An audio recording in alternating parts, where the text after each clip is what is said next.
Welcome back to this video. In this video, I will show you now how to check if YouTube actually recommend your videos without any stress right from your phone right here. Let me show you how.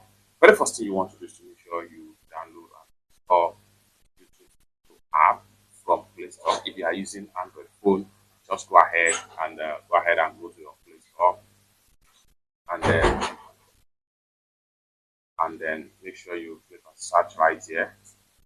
And then you want to make sure you come to search apps and games and type in YouTube Studio and hit enter. And then make sure you download and install YouTube Studio right here for every Android phone user. So because I have already downloaded it right there, that's why you see updates. I just need to simply update the app to the latest version so you can see every features in app. Okay.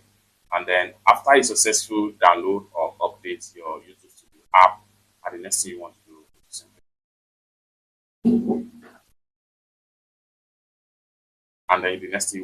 simply go ahead and hit open right here.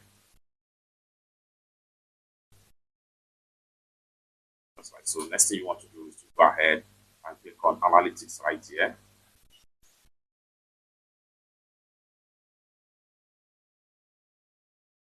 Then from overview right here, what you want to do is simply scroll down right here and then go ahead and click on real-time view right here. So under the real-time views, you have some of the videos that are currently getting views in your YouTube. Here, you can easily track any one of them to see if YouTube are actually recommending. For that, I'm going to go ahead and track the second videos right here. And here you go. What you want to do is scroll down. Then you can see as at the time of making this video, YouTube is recommending at 45%. It's that simple. More useful tutorial, tips and tricks on how to start on YouTube and YouTube tips and tricks like this. Consider to subscribe. Thank you so much for watching, and I hope to see you in my next video.